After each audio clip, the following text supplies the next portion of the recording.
¿Es posible que la humanidad haya contactado con extraterrestres? ¿Puede que los gobiernos hayan firmado tratados secretos con estos seres? ¿Cree que nos están ocultando toda la verdad? Hoy le traigo la historia de un hacker que habría logrado acceder a esta información y comprobó de primera mano la verdad extraterrestre. Bienvenidos y prepárense para ser testigos del oculto.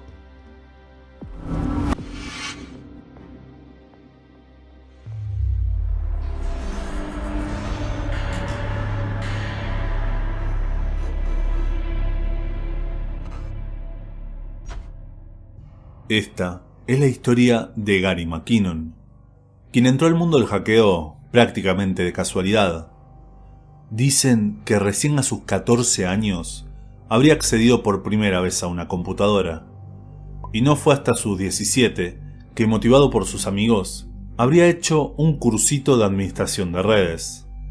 Pero ya para principios de la década del 2000, y de manera autodidacta, se habría ganado una gran reputación como hacker bajo su seudónimo Solo. Una de sus aficiones y motivaciones era el fenómeno ovni. Estaba maravillado con esas historias de platillos voladores y vida extraterrestre, lo que lo impulsó a intentar meterse en las redes de las agencias más poderosas del mundo: la NASA, el Ejército de Estados Unidos y hasta el Pentágono.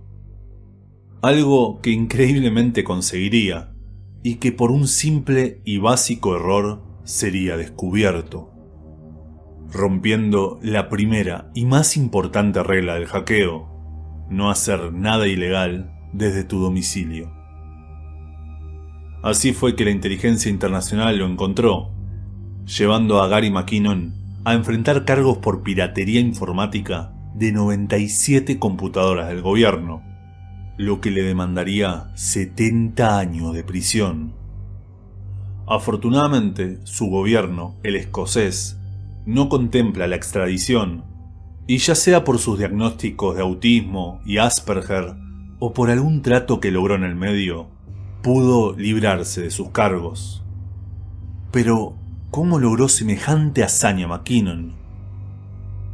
Dice, y según una entrevista que le dio a la BBC en 2006, y tendrá completa en la descripción, que a diferencia de lo que se piensa, no fue una gran hazaña.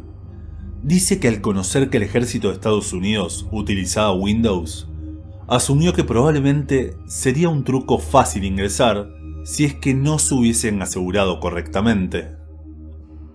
Y así fue. Al parecer, varias de las terminales del gobierno tenían contraseñas en blanco.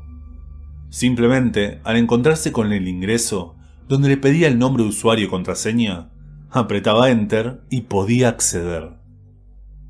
Un simple e inocente descuido del gobierno, quien quizá confiaba en que nadie se atrevería a hacer lo que hizo McKinnon.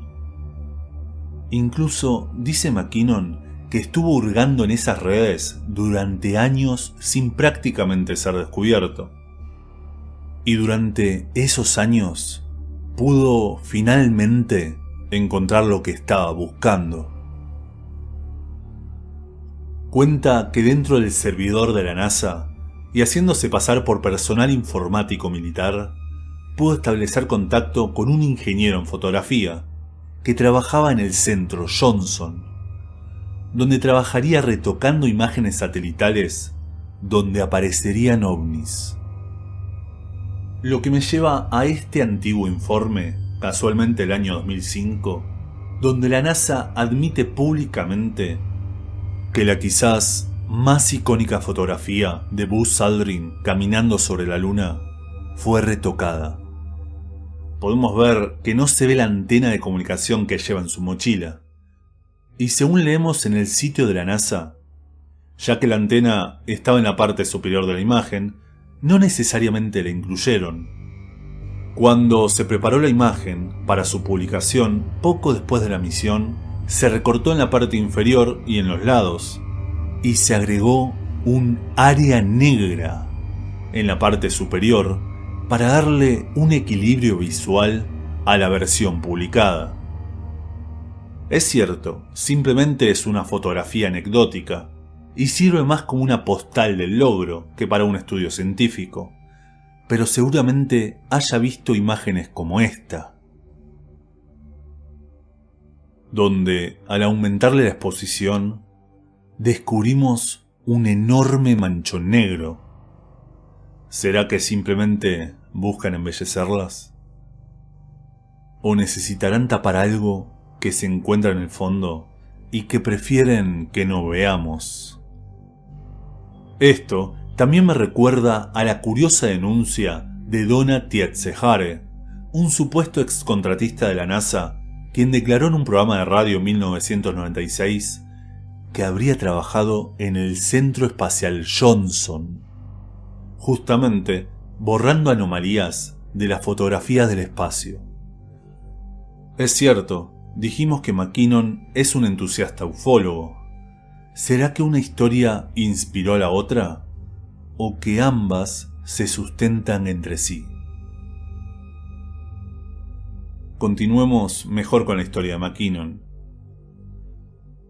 Cuenta que luego de aquella charla con el ingeniero fotográfico, y al tener acceso a su computadora, comenzó a hurgar en los ficheros y descubrió unas carpetas muy interesantes, que estaban separadas entre filtradas y no filtradas, o procesadas y sin procesar, es decir, limpias y retocadas. Debemos comprender que hablamos de principios de la década del 2000. En aquellos días, el acceso a internet era telefónico, y quienes tengan mi edad recordarán lo tedioso que era descargar simplemente una imagen. Cuenta McKinnon que su conexión era de 56K, imagínense, por lo que para poder ver una única imagen de aquella carpeta, debió bajar su resolución de color a 4 bits, una resolución realmente baja. Sin embargo, lo que pudo ver era inconfundible y asombroso. Fue, en sus palabras, la culminación de todos sus esfuerzos. La imagen de algo definitivamente no creado por el ser humano. Cuenta que lo que vio estaba posado sobre el hemisferio norte. Era una especie de satélite con forma de cigarro, con una serie de cúpulas geodésicas a lo largo de su fuselaje.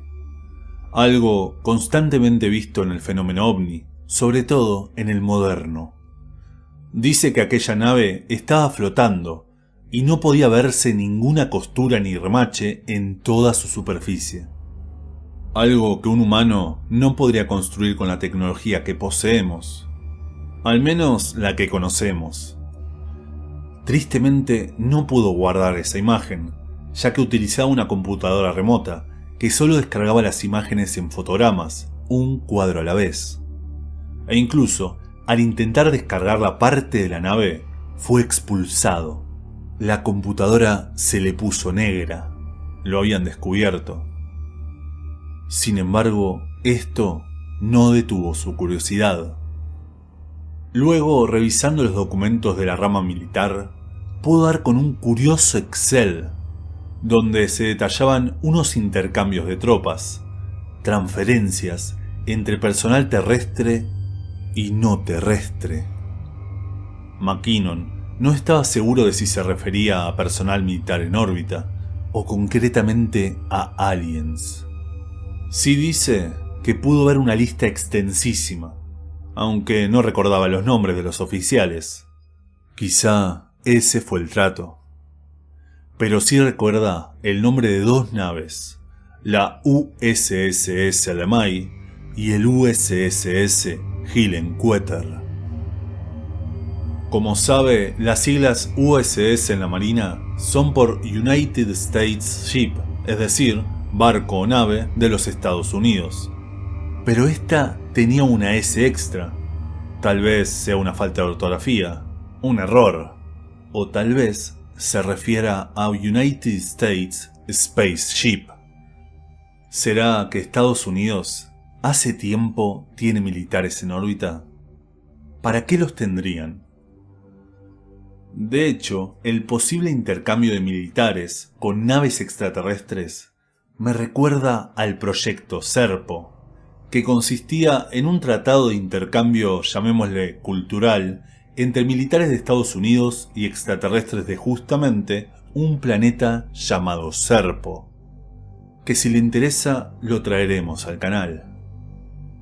Pero volviendo a la historia, tampoco crea que los nombres de las naves están tirados al azar.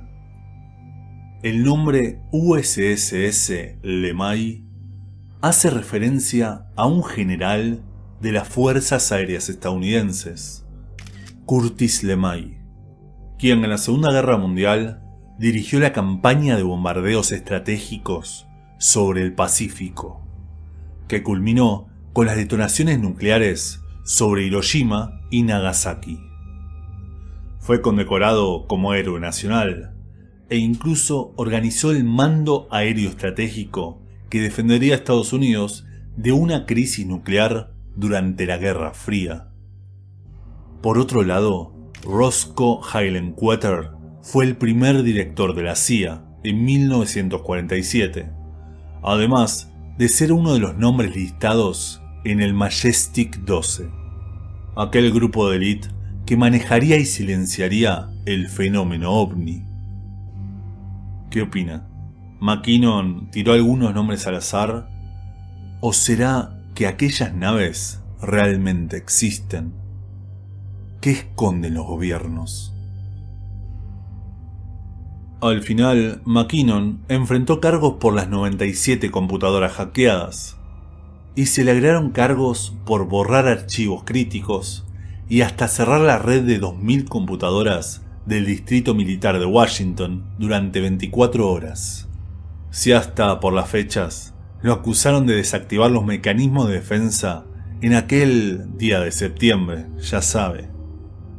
Mientras que McKinnon dice que simplemente se lo usó como perejil, como decimos acá, como un chivo expiatorio, una medida ejemplificadora para que nadie más se atreva a espiar. Afortunadamente, en 2012, su extradición fue bloqueada, por lo que pudo zafar de aquellas acusaciones. Puede usted creer o no en esta historia. Sin embargo, las acusaciones y juicios son reales. ¿Por qué no lo sería lo que McKinnon encontró? Muchas gracias por su atención y nos vemos en el siguiente.